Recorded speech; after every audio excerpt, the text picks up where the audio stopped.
বিসমিল্লাহির রহমানির রহিম। সুপ্রিয় শিক্ষার্থী, আজকে নিয়ে আসলাম তোমাদের জন্য বৃত্তের ক নাম্বারের কিছু গুরুত্বপূর্ণ টাইপ। আমরা একটা ক্লাসেই ক নাম্বারে যে সমস্ত অঙ্কগুলো আছে, যে টাইপের অঙ্কগুলো আছে, সেই অঙ্কগুলো শেষ করার চেষ্টা করব। তো বৃত্ত শুরু করার আগে আমি কিছু বেসিক আলোচনা করতে চাই, যেটুকু দরকার আর কি অঙ্কগুলো সমাধান করার জন্য, যেটুকু দরকার সেটুকু সম্বন্ধে আলোচনা করব আমরা। তো আমরা শুরু করি। একটা বৃত্তের দুইটি উপাদান নিয়ে আমরা কাজ করব।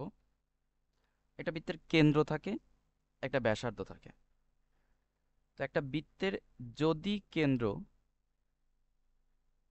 এইচ কে হয় এবং ব্যাসার্ধ যদি আর হয়, তাহলে বৃত্তের যে সমীকরণ সেটা হবে এক্স মাইনাস কেন্দ্র whole square plus y minus কেন্দ্র হোল স্কোয়ার সমান ব্যাসার্ধের উপরে স্কোয়ার। এইটা হলো বৃত্তের সমীকরণ। আমরা বৃত্তের আদর্শ সমীকরণ নিয়ে কাজ করব।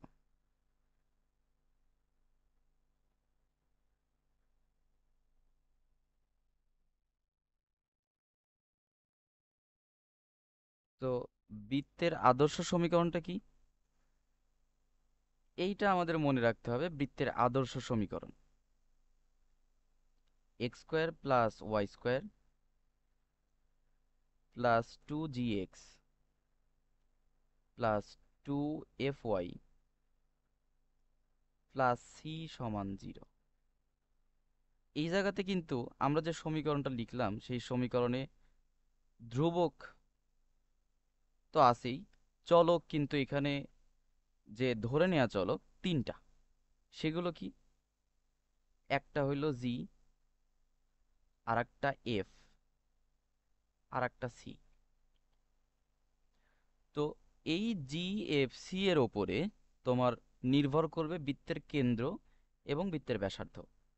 তো তোমার হাতে যদি একটা বৃত্তের আদর্শ সমীকরণ থাকে, সেইখান থেকে তুমি কেন্দ্র নির্ণয় করবা কি করে? যে বৃত্তের কেন্দ্র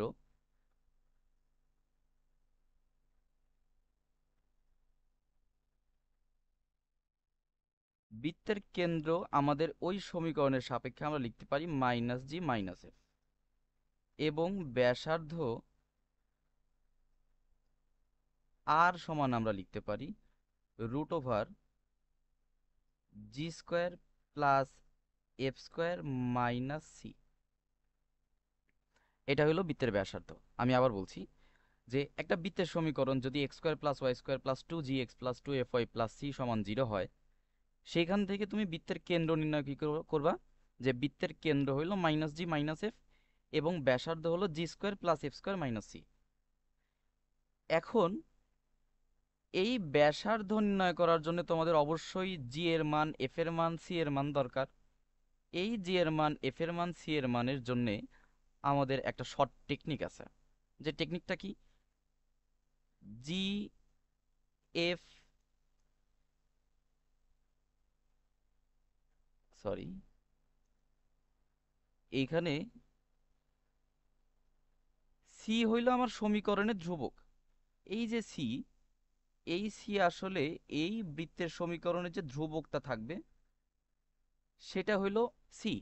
আর এই যে জি আর এফ যেটা আছে, এই জি আর এফ বের করার জন্যে, জি এফ নির্ণয় করার জন্যে তোমাকে এক্স এর সহগ এবং ওয়াই এর সহগকে, এক্স এর সহগ এবং ওয়াই এর সহগকে 2 দ্বারা ভাগ করতে হবে।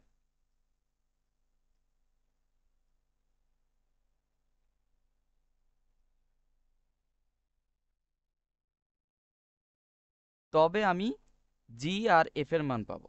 জি আর এফ এর মান, সি এর মান যদি পাই, তাহলে আমি বৃত্তের কেন্দ্রও নির্ণয় করতে পারবো, বৃত্তের ব্যাসার্ধও নির্ণয় করতে পারবো। তো আমরা বৃত্তের কেন্দ্র এবং ব্যাসার্ধ নির্ণয়ের একটা সুন্দর অঙ্ক দেখে আসি, যেটা বরিশাল বোর্ড 2017-তে আসছিল। এই টাইপের অঙ্কগুলো আসলে তোমাদের এই টাইপের অঙ্কগুলো এমসিকিউ এ বেশি দেয়, আবার ক নাম্বারের জন্য তোমরা পেয়ে যেতে পারো। অর্থাৎ এই টপিকটা আমি যদি বলি মূলত 2 নম্বরের টপিক, কিন্তু বরিশাল বোর্ড 2017-তে এই প্রশ্নটা তোমার খ নাম্বারে নির্ণয় করতে বলছিল। তো আমরা অঙ্কটা শুরু করি। এইখানে দেখো বৃত্তের যে সমীকরণটা তোমার হাতে দেওয়া আছে, সেই বৃত্তের সমীকরণে এখানে এক্স স্কোয়ার ওয়াই স্কোয়ার এর সাথে কিন্তু 3 আছে। অর্থাৎ এক্স স্কোয়ার ওয়াই স্কোয়ারের সহগে কিন্তু এখানে 1 নেই। আর আমরা যে বৃত্তের আদর্শ সমীকরণ দেখে আসলাম, সেই বৃত্তের আদর্শ সমীকরণে কিন্তু এখানে এক্স স্কোয়ার ওয়াই স্কোয়ারের সহগ 1। তো এই সমীকরণটাকে আমরা, আমাদের যে সমীকরণ দেওয়া আছে, এই সমীকরণটাকে আমরা বৃত্তের আদর্শ সমীকরণে রূপান্তর করব। তো দেখা যাক বৃত্তের আদর্শ সমীকরণে রূপান্তর করার জন্য তোমার কি করতে হবে, যে এক্স স্কোয়ার ওয়াই স্কোয়ার থেকে এই 3 আউট করে দিতে হবে। তো এই 3 তুমি আউট করে দিতে পারো কিভাবে, যে তুমি এখানে 3 আছে 3 দিয়ে ভাগ দিয়ে দাও। যদি এক্স স্কোয়ারের সাথে ওয়াই স্কোয়ারের সাথে 5 থাকতো তাহলে 5 দিয়ে ভাগ দিব। এই দিকে কোনো চিন্তা করবো না, এখানে যা হয় হোক, যা হয় হয়ে যাক। তাহলে এখানে 3 দিয়ে ভাগ দিয়ে দিচ্ছি আমি, উভয় পক্ষে 3 দিয়ে ভাগ দিয়ে দিলে কি হচ্ছে, x square plus y square minus 4x plus 5y minus 2 সমান 0। উভয় পক্ষে 3 দিয়ে ভাগ দিছি। কেন 3 দিয়ে ভাগ দিলাম, কারণ এখানে এক্স স্কোয়ারের সাথে 3 আছে, ওয়াই স্কোয়ারের সাথে 3 আছে। তাই এক্স স্কোয়ারের সাথে 3 ওয়াই স্কোয়ারের সাথে 3 থাকার কারণে আমি এক্স স্কোয়ারের সহগ ওয়াই স্কোয়ারের সহগ 1 করব, তাই 3 দিয়ে ভাগ দিয়ে দিয়েছি। বুঝা গেল? আচ্ছা, তাহলে এইটা আমার আসলে মূলত বৃত্তের সমীকরণ, এইটাই আমার 1 নং বৃত্তের সমীকরণ। এই বৃত্তে কেন্দ্র নির্ণয় করতে বলছে আর ব্যাসার্ধ নির্ণয় করতে বলছে। তো বৃত্তের কেন্দ্র নির্ণয়ের জন্য আমাদের দরকার আসলে কার মান? বৃত্তের কেন্দ্র নির্ণয়ের জন্য আমাদের দরকার জি এর মান আর এফ এর মান। জি এর মান বের করার শর্ত কি বললাম, যে ভাই তুমি এক্স এর সহগ যেটা আছে তাকে 2 দিয়ে ভাগ দিয়ে দাও। তো এখানে এক্স এর সহগ কত, -4, তাকে 2 দিয়ে ভাগ দিলে কত হবে, -2। এখানে ওয়াই এর সহগ যেটা আছে এফ নির্ণয় করার জন্য তুমি 2 দিয়ে ভাগ দিয়ে দাও। ওয়াই এর সহগ এখানে কত, 5। তাহলে এফ এর মানটা কত হচ্ছে, 5/2। আমাদের কেন্দ্রের স্থানাঙ্ক তো নির্ণয় করতে বলছে, তার সাথে কি নির্ণয় করতে বলছে, ব্যাসার্ধ। তো ব্যাসার্ধ নির্ণয় করার জন্য আমাদের এই সিটাও দরকার। সি আসলে কি, আমি বললাম যে সি আসলে এই যে বৃত্তের সমীকরণে যে ধ্রুবকটা থাকে, সেই ধ্রুবক। তাহলে এখানে ধ্রুবক কত, এখানে ধ্রুবকটা কিন্তু -2। তাহলে এই বৃত্তের কেন্দ্র কত হচ্ছে, যে 1 নং বৃত্তের কেন্দ্র -g - f। আমরা দেখে আসলাম যে বৃত্তের আদর্শ সমীকরণ থেকে তুমি কি করে নির্ণয় করতে পারো বৃত্তের কেন্দ্র, -g - f। তো এখানে জি এর মান কত, -2। যদি -g হয় তাহলে জি এর মান কত হবে, 2। আর এফ এর মান যদি -f হয় তাহলে হচ্ছে কত, -5/2। বাস, এইটাই তোমার বৃত্তের কেন্দ্র। আমি একটু সহজ একটা সূত্র বলে দিব, টেকনিকটা বলে দিচ্ছি, যে তুমি কি করে সমীকরণ দেখে বলতে পারো যে বৃত্তের কেন্দ্র কত। বৃত্তের কেন্দ্র নির্ণয়ের জন্য, বৃত্তের কেন্দ্র নির্ণয়ের জন্য তোমাকে মাইনাস এক্স এর সহগ এবং ওয়াই এর সহগকে -2 দ্বারা ভাগ করতে হবে। এক্স এর সহগ ও ওয়াই এর সহগকে -2 দ্বারা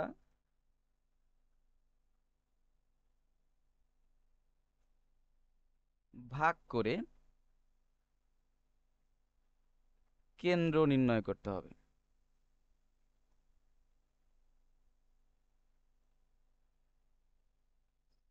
আচ্ছা, যেহেতু বেসিক থেকে আলোচনা করছি আমরা আজকের ক্লাসটা একটু লম্বা হতে পারে, কিন্তু ধৈর্য সহকারে আমার মনে হয় তোমরা ক্লাসটা দেখবে।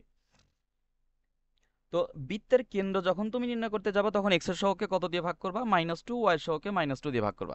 আমরা একটু দেখি এই পদ্ধতিটা আমরা আসলে এমসিকিউ এ যখন যাব, এমসিকিউ যখন কাজ করব তখন এটা নির্ণয় করব, যে এখানে এক্স এর সহগ -4, তাকে যদি -2 দিয়ে ভাগ করি আমরা কেন্দ্র নির্ণয়ের জন্য, তাহলে আমি পাবো শুধু 2।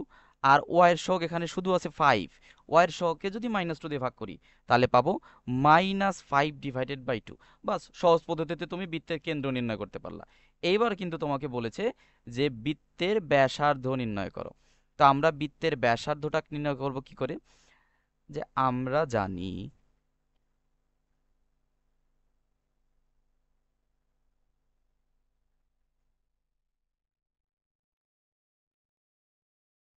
বৃত্তের ব্যাসার্ধ, মনে করে দেখো আমরা বৃত্তের ব্যাসার্ধ আর সমান একটা সূত্র পড়ে আসলাম, যে √g² + f² - c। এইখানে জি এর মানটা কত? এখানে কিন্তু জি এর মান -2, -2 দিয়ে তুমি জি এর মান -2 বসাও, -2² প্লাস এফ এর মান পাইছি কিন্তু 5/2, 5/2² মাইনাস সি এর মান কিন্তু আমরা পাইছি -2, তাহলে মাইনাসে মাইনাসে +2 হয়ে গেল। এই জায়গাতে একটু হিসাবটা করা যাক। 4 + 25/4 +2। এইখানে যদি আমরা ক্যালকুলেশনটা করি, এই জায়গাতে যদি ক্যালকুলেশনটা করা হয় তাহলে কেমন হচ্ছে, যে 4 থাকলো 16, তার সাথে আমাদের 25, 8। তুমি 16, 25, 8 এগুলো যোগ করো, যোগ করলে তুমি উপরের দিকে পাবা 49/4। তো 49/4 কে তুমি রুট করছো, তাহলে কত হবে? 7/2। এত একক। এটাই কিন্তু বৃত্তের ব্যাসার্ধ নির্ণয় হয়ে গেল। তো বৃত্তের ব্যাসার্ধ নির্ণয়ের সূত্রটা কি? যে আর সমান √g² + f² - c। এখান থেকে আমরা বৃত্তের ব্যাসার্ধটা নির্ণয় করে নিলাম। তাহলে আমরা অঙ্কটা ফিনিশিং দিয়ে দিই, যে আসলে অতএব বৃত্তের কেন্দ্র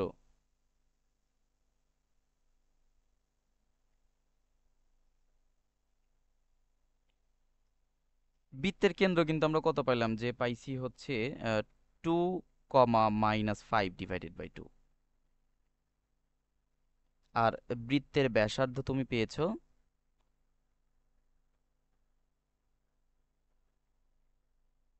7/2 একক।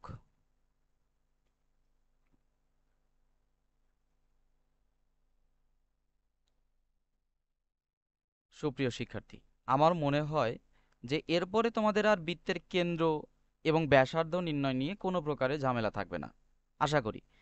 এই বৃত্তের অধ্যায়ে যখন আমরা কাজ করতে যাব অন্যান্য অঙ্কগুলোর ক্ষেত্রে, বড় বড় অঙ্ক যেগুলো আছে খ নাম্বার গ নাম্বারের ক্ষেত্রে, তখন কিন্তু প্রত্যেকটা অঙ্কে তোমাকে বৃত্তের কেন্দ্র ব্যাসার্ধ নির্ণয় করতে হতে পারে। তাই এই টপিকটা একটু মনোযোগ সহকারে তোমরা দেখবা, দেখলে দেখবা বিষয়টা ক্লিয়ার হয়ে গেছে। আমরা আমাদের পরবর্তী টপিকে, যেহেতু আজকে ক নাম্বারগুলো শেষ করার একটা চিন্তা আমাদের আছে, তা আমরা আমাদের পরবর্তী টপিকে চলে যাচ্ছি।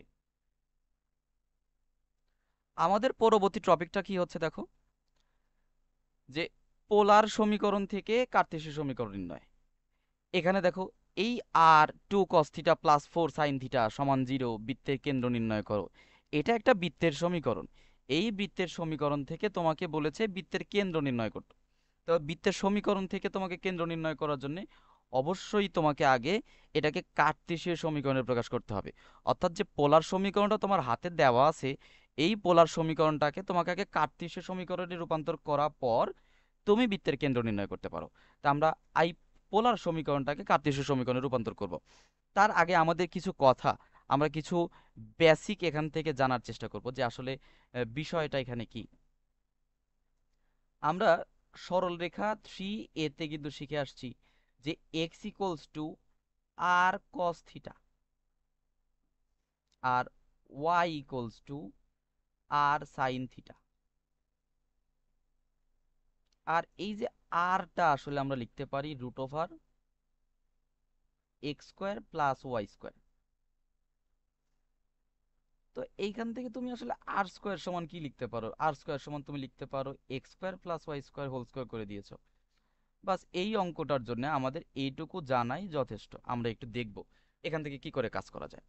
তো এই জায়গাতে একটু খেয়াল করো, যে এই জায়গাতে বৃত্তের যে এক্স এর মান থাকে, এক্স থাকে, এই এক্স ইকুয়ালস টু তুমি পোলার আকারে লিখতে গেলে তোমার cos θ সাথে সর্বদা আর লাগবে।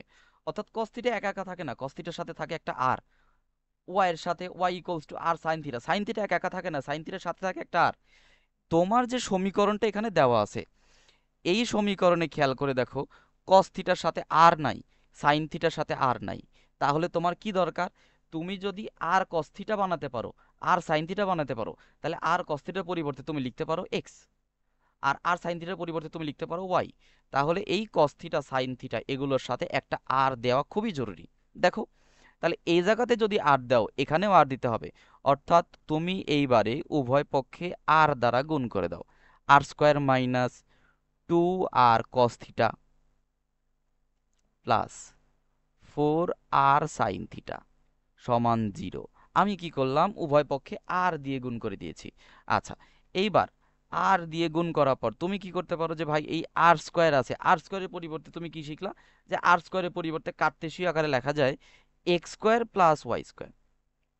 X square plus y square কার পরিবর্তে লিখলাম? আর স্কোয়ারের পরিবর্তে। এখানে 2 ছিল, আর cos থিটার পরিবর্তে তুমি কি লিখতে পারো? ভাই আর cos থিটার পরিবর্তে লিখতে পারি এক্স।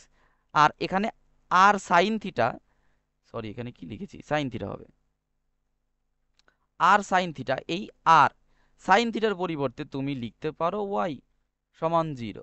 বাস হয়ে গেল।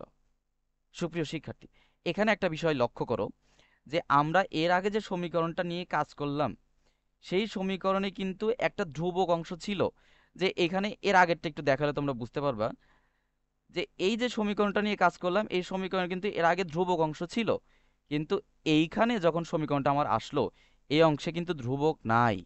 তাহলে যদি ধ্রুবক না থাকে, তাহলে একটা কথা আছে যে এখানে তো ধ্রুবক নাই, তাহলে এইটা একটা মূল বিন্দুগামী বৃত্তের সমীকরণ। অর্থাৎ এই বৃত্তটা মূল বিন্দু দিয়ে যায়, মূল বিন্দুগামী বৃত্তের সমীকরণ এইটা। কি করে চিনবা? যে বৃত্তের যে সমীকরণে তুমি কোনো ধ্রুবক পাবা না, মূল বিন্দুগামী বৃত্তের সমীকরণে সি ইকুয়ালস টু সবসময় 0 হয়। অর্থাৎ ধ্রুবক তুমি পাবা না, মূল বিন্দুগামী বৃত্তের সমীকরণে ধ্রুবক থাকবে না। তোমাকে এমসিকিউ দিতে পারে যে আসলে মূল বিন্দুগামী বৃত্তের সমীকরণ কোনটা, তখন তুমি দেখবা যে যেখানে ধ্রুবক নাই সেটাই হলো মূল বিন্দুগামী বৃত্তের সমীকরণ। আচ্ছা, আমাদের তো বৃত্তের সমীকরণ নির্ণয় করতে বলেনি, বৃত্তের কেন্দ্র নির্ণয় করতে বলেছে।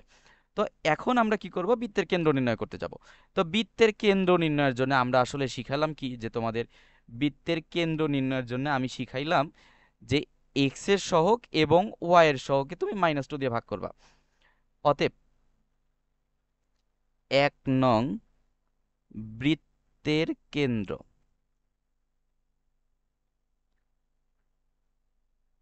1 নং বৃত্তের কেন্দ্রটা কত? -g-f। তো বৃত্তের কেন্দ্র নির্ণয়ের জন্য এক্স এর সহগকে কি দ্বারা ভাগ? -2 দ্বারা ভাগ, -2 দিয়ে ভাগ করে দাও। তাহলে তুমি এক্স এর সহগকে -2 দ্বারা ভাগ করলে পাচ্ছ 1, আর ওয়াই এর সহগকে -2 দ্বারা যদি ভাগ করো, তাহলে তুমি কিন্তু এখানে পাচ্ছ -2। এইটাই তোমার অ্যান্সার। এইটাই তোমাকে বের করতে বলছিল, যে পোলার সমীকরণ হতে আগে কার্টেসীয় সমীকরণে নির্ণয় করে নিব, দেন তুমি সেখান থেকে বৃত্তের কেন্দ্র নির্ণয় করতে পারো। আমাদের এই রিলেটেড আর একটা উদাহরণ দিয়ে আমরা আজকের ক্লাসটা সাজাইছি। যে এই জায়গাতে কি হচ্ছে, এখানে দেখো আর ইন্টু 1 + cos θ = 2 সমীকরণকে কার্তেশীয় সমীকরণে প্রকাশ করো। আচ্ছা, এই সমীকরণটা দেওয়া আছে আমাদের হাতে, আমরা এই সমীকরণটাকে একটু ভেঙে নেই। আর দিয়ে 1 কে গুণ করলে আর প্লাস আর cos θ সমান 2। সুপ্রিয় শিক্ষার্থী, এইবারে একটা বিষয় তোমরা খেয়াল করো, আমরা এর আগে যে অঙ্কটা করে আসলাম, সেখানে কিন্তু cos থিটার সাথে কোনো আর ছিল না, সাইন থিটার সাথে কিন্তু কোনো আর ছিল না। কিন্তু এখন আমরা যে অঙ্কটা করতে যাচ্ছি, সে অঙ্কে কিন্তু cos থিটার সাথে আর তুমি অটোমেটিকলি পেয়ে গেছো। তাহলে তোমার এখানে কিন্তু এক্সট্রা করে আর অ্যাড করার দরকার নাই, cos থিটার সাথে তো আর আছেই। আর এখানে সাইন থিটা নাই, সাইন থিটার কোনো বালাইও নাই। তুমি এই ছোট হাতের আর এর পরিবর্তে লিখতে পারো কি, যে ভাই ছোট হাতের আর এর পরিবর্তে আমি লিখতে পারি x square plus y square. আর আর cos থিটা, এই আর cos থিটার পরিবর্তে আমরা দেখে আসলাম যে ভাই আর cos থিটার পরিবর্তে লেখা যায় এক্স, এখানে 2 থাকলো, থাকুক। আমরা এই রুট ওভার ফাংশনটাকে এক সাইডে রেখে দিলাম, x square plus y square. সমান 2 - x, সরি 2 - x হবে না এখানে, সরি 2 - xই হবে। আচ্ছা, এখন বৃত্তের যে সমীকরণ আমরা দেখলাম সেই বৃত্তের সমীকরণে কিন্তু কোনো রুট ওভার ছিল না, এই রুট ওভারটাকে তুমি আউট করে দাও। তাহলে উভয় পক্ষে বর্গ করো, x² + y² সমান এখানে কি হচ্ছে 2 - x²।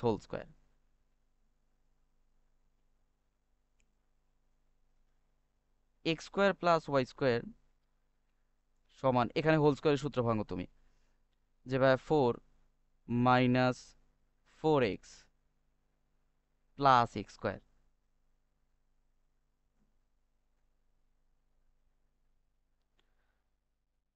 তাইলে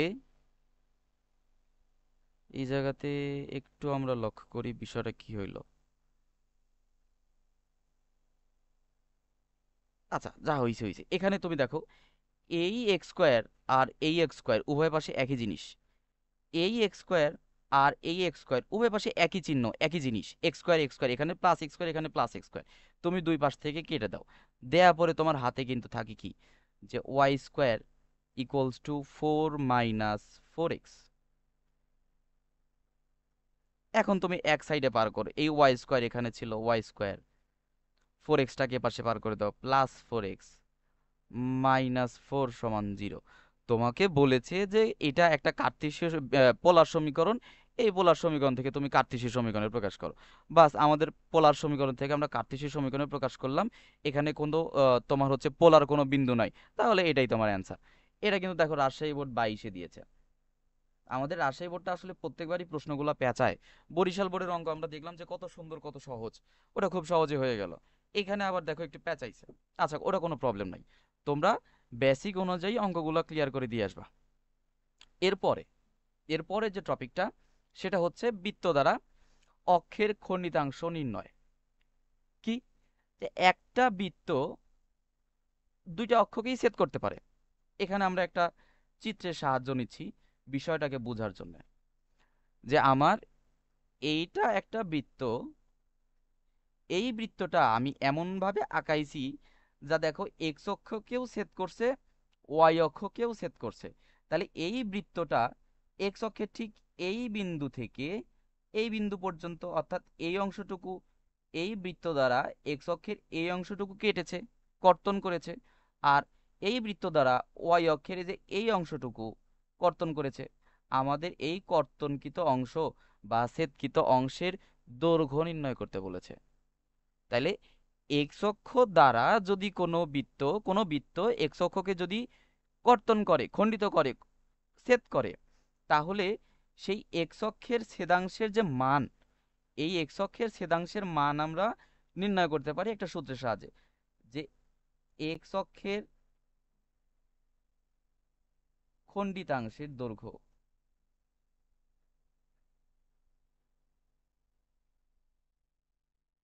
এক্স অক্ষের খণ্ডিতাংশের দৈর্ঘ্য, এটা সমান আমরা লিখতে পারি 2√g²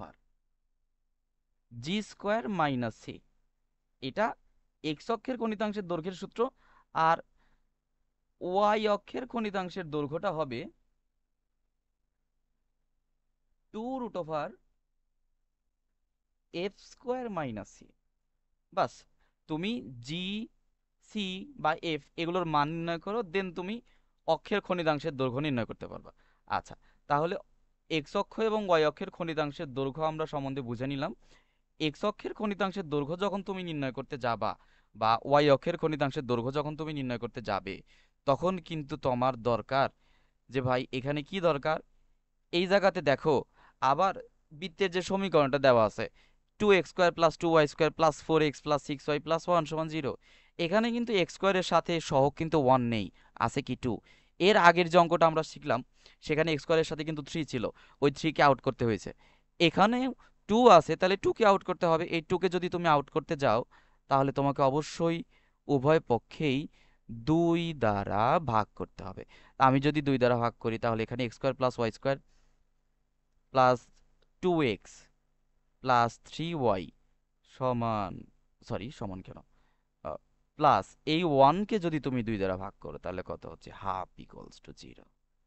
বাস, তুমি নাম্বার দিয়ে দাও 1 নাম্বার। এখানে এক্স অক্ষের খনিতাংশের দৈর্ঘ্য যখন তুমি নির্ণয় করতে যাবা, বা ওয়াই অক্ষের খনিতাংশের দৈর্ঘ্য আমাদের এখানে চাইছে, ওয়াই অক্ষের খনিতাংশের দৈর্ঘ্য তুমি নির্ণয় করতে গেলে তোমার লাগবে কার মান? তোমার লাগবে এফ এর মান আর সি এর মান। তো এফ এর মান আর সি এর মান আমরা বের করা শিখলাম কিন্তু একটু আগেই, যে ভাই এফ এর মান বের করার জন্য তুমি কত দিয়ে ভাগ করবা?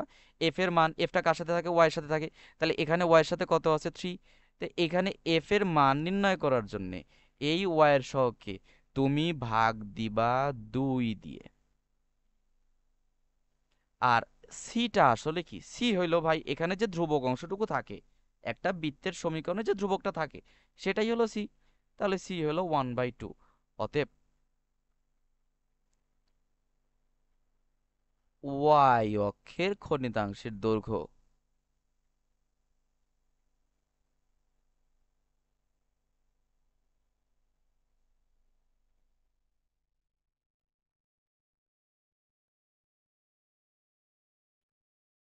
ওয়াই অক্ষের খনিতাংশের দৈর্ঘ্যটা কি হচ্ছে? যে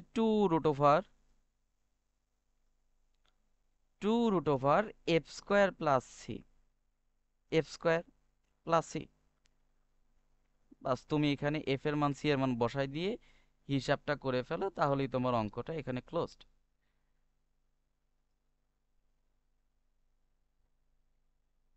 2√9/4, এখানে সি এর মানটা বসালাম না কেন? সি এর মানটা বসাতে হবে। আচ্ছা, 2√9/4 মাইনাস সি এর মানটা আমাদের ছিল শুধু হাফ, বসাই দিয়েছি।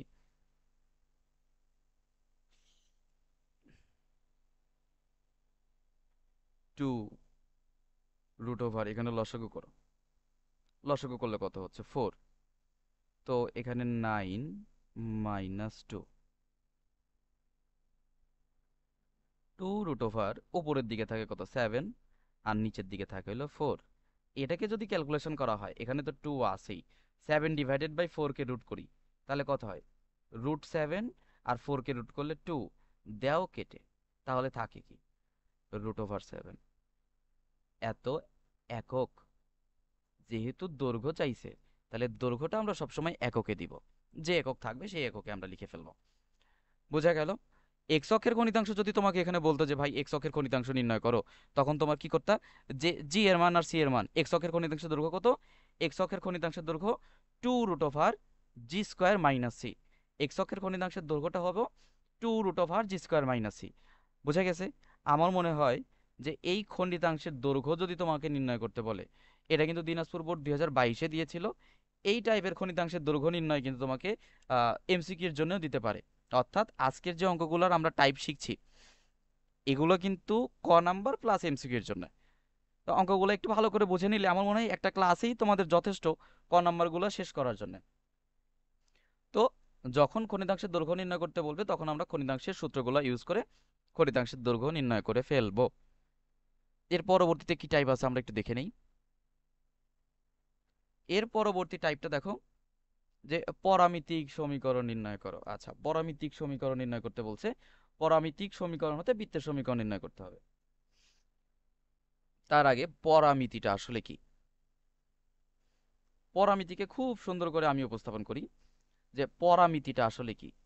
আমাদের এখানে এক্স ওয়াই এগুলো তো একটা চলক, এক্স ওয়াই এগুলো কিন্তু একটা চলক, একটা বৃত্তের সমীকরণে এক্স ওয়াই চলক।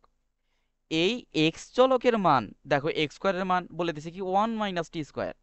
এই এক্স চলকের মান আর একটা চলক টি এর সাপেক্ষে, এক্স চলকের মান আর একটা চলক টি এর সাপেক্ষে প্রকাশ করা হয়েছে। তাহলে এখানে এক্স এর পরিমিতি পরামিতিটা কি? যে ভাই এক্স এর পরামিতিটা এখানে টি। একটা চলকের মান আর একটা চলকের সাপেক্ষে যখন প্রকাশ করা হচ্ছে, তখন ওই চলককে আর এক চলকের পরামিতি বলে। এখানে এক্স এর পরামিতি টি, এখানে ওয়াই এর মানটাও আবার টি এর সাহায্যে প্রকাশ করা হয়েছে। তাহলে ওয়াই এর পরামিতি কত? ওয়াই এর পরামিতিও টি। এখানে এই দুইটা সমীকরণ দেওয়া আছে, যে একটা বৃত্তের পরামিতিক সমীকরণ, একটি বৃত্তের পরামিতিক সমীকরণ x² = 1 - t² এবং y = t হলে বৃত্তের কেন্দ্র নির্ণয় করো। আমরা যে পদ্ধতি শিখে আসলাম, যে একটা বৃত্তের কেন্দ্র নির্ণয়ের জন্য একটা বৃত্তের সমীকরণ জানা আবশ্যক। তো বৃত্তের সমীকরণটা তুমি আগে নির্ণয় করো, বৃত্তের সমীকরণ নির্ণয়ের পরে তুমি বৃত্তের কেন্দ্র নির্ণয়ে যাবা। তাই এখানে কি দেওয়া আছে আমরা একটু দেখে নিই। এখানে দেওয়া আছে এক্স স্কোয়ার সমান 1 - t², এক নাম্বার। আর একটা দেওয়া আছে যে ওয়াই সমান টি, 2 নাম্বার সমীকরণ। এখন এই 1 ও 2 কম্বাইন করে তোমাকে একটা নতুন বৃত্তের সমীকরণ বানাতে হবে। তা আমরা লিখি 1 ও 2 হতে পাই।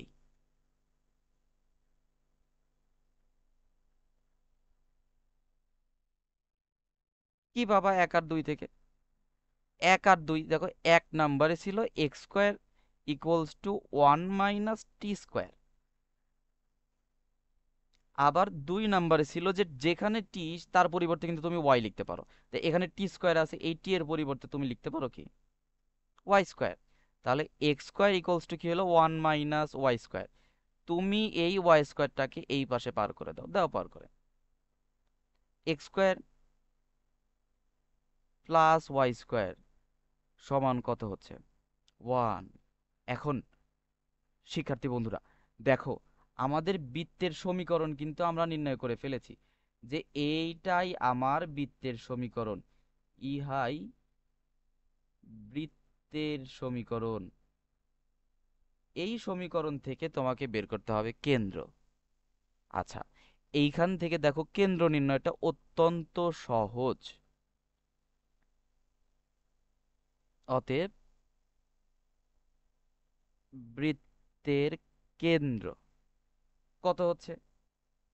আমরা যেভাবে বৃত্তের কেন্দ্র নির্ণয় শিখলাম, এই বৃত্তের কেন্দ্র নির্ণয়ের জন্য আমাদের যে মূল সমীকরণটা ছিল x square plus y² plus 2gx 2fy plus c সমান 0, এই সমীকরণের সাহায্য নিতাম, যে এখানে বলতাম বৃত্তের কেন্দ্র -g - f। এখন এই জায়গাতে কিন্তু এক্স স্কোয়ার y² আর ধ্রুবক ছাড়া কিছু নাই, জিও নাই, অর্থাৎ সিঙ্গেল এক্সও নাই, ওয়াইও নাই, তাহলে জিও পাবো না, এফও পাবো না। যেহেতু জিও নাই, এফও নাই, অর্থাৎ এক্স এর সহগ 0, ওয়াই এর সহগ 0, তাহলে এখানে এক্স এর সহগও নেই। এক্স এর সহগ কিন্তু এক্স স্কোয়ারের না, এক্স এর সহগও নেই, আবার ওয়াই এর কোনো সহগ নেই। তাহলে এক্স এর সহগ ওয়াই এর সহগ যেহেতু নেই, তাহলে এই বৃত্তটার কেন্দ্র কত হইল? বৃত্তের কেন্দ্র কিন্তু 0, 0। বাস হয়ে গেল, তোমার বৃত্তের কেন্দ্র তোমাকে নির্ণয় করতে বলেছে, তুমি বৃত্তের কেন্দ্র নির্ণয় করে ফেললা। বৃত্তের কেন্দ্র আমি নির্ণয় করলাম, যে বৃত্তের কেন্দ্র কত আসলো? 0, 0। এটা ছিল পরামিতিক সমীকরণ হতে বৃত্তের সমীকরণ নির্ণয়, বা পরামিতিক সমীকরণ হতে বৃত্তের কেন্দ্র নির্ণয়। আচ্ছা, এর পরবর্তী টাইপ, মনে হয় এটাই আমাদের শেষ টাইপ। হ্যাঁ, এটাই আমাদের শেষ টাইপ, ক্লাসটা শেষ হয়ে আসছে। কি বলেছে? টাইপ 5-এ দেখো, বৃত্তের সাপেক্ষে বিন্দুর অবস্থান নির্ণয় করো। একটা বৃত্তের সাপেক্ষে তোমাকে বিন্দুর অবস্থান নির্ণয় করতে হবে। আমরা ছক কাগজে যদি একটা বৃত্ত আঁকানোর চেষ্টা করি, যে এখানে একটা বৃত্ত আমি আঁকলাম, আমি এখন একটা বিন্দু টেস্ট করব। এই সাপোজ আমার এই একটা বিন্দু, এই বিন্দুটা বা এই বিন্দুটা বা এই যে এই বিন্দুটা, দেখো এই বিন্দুটা, আমি যদি বলি যে এই বিন্দুটা কোথায় অবস্থিত বৃত্তের সাপেক্ষে, তখন তুমি বলো যে এই বিন্দুটা বৃত্তের সাপেক্ষে বৃত্তের বাইরে অবস্থিত। আবার যদি বলি এই বিন্দুটা কোথায় অবস্থিত বৃত্তের সাপেক্ষে, তখন তুমি বলবো যে এই বিন্দুটা বৃত্তের সাপেক্ষে বা বৃত্তের ভেতরে অবস্থিত। আর একটা বিন্দু যদি আমি বৃত্তের ওপরে দেই, যদি বলি যে এই বিন্দুটা কোথায় অবস্থিত, তখন তুমি বলবা যে এই বিন্দুটা আসলে বৃত্তের ওপর অবস্থিত। তাহলে ওইটাই চেক করতে বলছে যে একটা বিন্দু একটা বৃত্তের সাপেক্ষে কোথায় অবস্থিত, এটা তুমি নির্ণয় করো। এখন একটা বৃত্তের সমীকরণ দেওয়া আছে x² plus y² plus 4x plus 6y plus 12 equals to 0। এত বৃত্তের সাপেক্ষে এই 1 বিন্দুর অবস্থান নির্ণয় করো।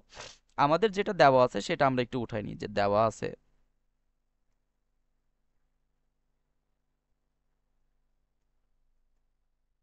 x² y² plus 4x plus 6y plus 12 সমান 0।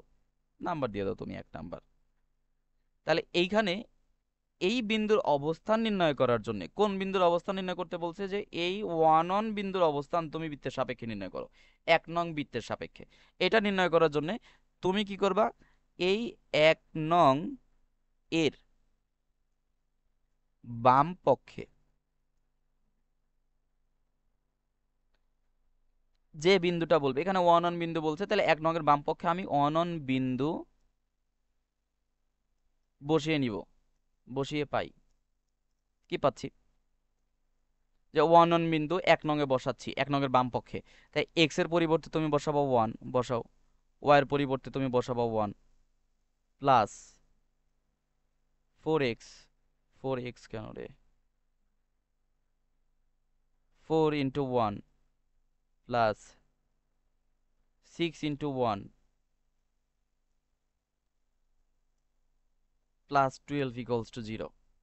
হিসাবটা করি কত হচ্ছে, এখানে 2 প্লাস 4 প্লাস 6 প্লাস 12 = 0।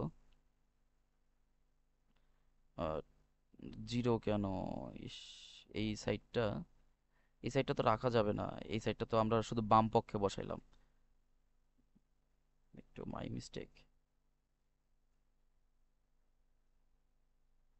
আচ্ছা, তাহলে কত পাচ্ছি দেখো, 2 4 6 6 6 12, আর এখানে আমাদের আবার 12, তাহলে কত হইল 24। তুমি 1 নং সমীকরণের যে বৃত্তটা দেওয়া ছিল সেই বৃত্তের বাম পক্ষে মানটা বসায় দেখলা, এই মানটা আসছে 24, অর্থাৎ এই 24টা অবশ্যই 0-র থেকে বড়, অর্থাৎ এই মানটা কি ধনাত্মক মান, এই মানটা হইল ধনাত্মক। এবার আমাদের সিদ্ধান্ত নেওয়ার পালা, যে ভাইয়া কখন কেমন হলে কি হচ্ছে বৃত্তের সাপেক্ষে বিন্দুর অবস্থান। যদি মানটা ধনাত্মক হয়, যদি মানটা ধনাত্মক হয়, তাহলে ওই বিন্দুটা বৃত্তের বাহিরে অবস্থান করবে।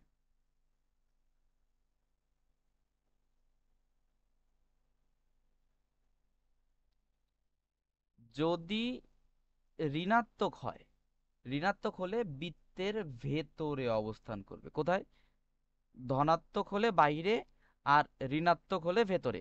আর একটা কেস আছে, যে যদি বাই চান্স 0 হয়, 0 হলে কি হবে, 0 হলে বিন্দুর অবস্থান হবে বৃত্তের ওপর। ভালো করে মনে রাখবে, কিন্তু এই টপিকটা আসে নাই কোনো বোর্ডেও, কিন্তু এটা ওই সৃজনশীলের ভেতরে নাম্বারের সাথে একটা লেজুর হিসেবে থাকে। যে এখানে আমাদের মানটা কি আসছে, আমাদের যে মানটা আসছে সেই মানটা হইলো ধনাত্মক। তাহলে ধনাত্মক হইছে, তাহলে কি শর্ত অনুযায়ী কি হবে, ধনাত্মক যেহেতু হইছে, কোন বিন্দু, 1 1 বিন্দু, তাহলে এটা বৃত্তের কোথায় অবস্থিত, বাহিরে অবস্থিত। অতএব আমাদের যে 1 1 বিন্দু, এই 1 1 বিন্দুটি বৃত্তের বাহিরে অবস্থান করবে।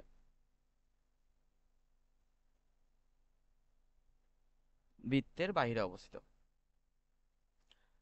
সুপ্রিয় শিক্ষার্থী, আজকে আমাদের মোট 5টা টাইপ ছিল। আমি ক্লাসটা সংক্ষেপেই সারার চেষ্টা করেছি, কিন্তু একটু বড় হয়ে গিয়েছে যেহেতু বেসিক থেকে কাজ করছিলাম। তো আমার মনে হয় তোমরা একটু যদি থেমে থেমে বিষয়গুলো একটু ভালো করে দেখে নাও, তাহলে আজকের যে 5টা টাইপ, অর্থাৎ এই বৃত্তের যে 2টা অধ্যায় আছে 4A এবং 4B, এই 4A এবং 4B থেকে এই টাইপের অঙ্কগুলোই বেশি আসে, ক নাম্বার, এমসিকিউ, এগুলোর জন্যে। বাদ বাকি কিছু টাইপ আছে সেগুলো আমি একটু পরে বা অন্যান্য ক্লাসে দেখানোর চেষ্টা করব। তো আজকের যে ক্লাসটা ছিল, এটা আমরা বৃত্তের ক নাম্বার একটা ক্লাসে সারার চেষ্টা করেছি। আশা করি আজকের ক্লাসটা তোমাদের ভালো লেগেছে। যদি ক্লাসটা ভালো লাগে তাহলে তোমরা আমার যে ফেসবুক পেজটা আছে, ম্যাথবির যে ফেসবুক পেজ আছে, সেই ফেসবুক পেজটাতে একটা লাইক দিয়ে ফলো দিয়ে সবসময় পাশে থাকবে। ম্যাথবি শিক্ষার্থীদের জন্য সব সময়, সর্বদা, সব সময় পাশে আছে। যে কোনো সমস্যা, যে কোনো অঙ্ক যদি তোমাদের কোনো সমস্যা হয়, তোমরা আমাকে আমার পেজে ইনবক্স করতে পারো অথবা আমার পার্সোনালে মেসেজ করতে পারো, কোনো সমস্যা নাই, আমি সমাধান করে দেওয়ার চেষ্টা করব। আশা করি আজকের ক্লাসটা সবাই বুঝতে পেরেছো। সবাই ভালো থাকবে এবং আমার জন্যে দোয়া করবে। আল্লাহ হাফেজ।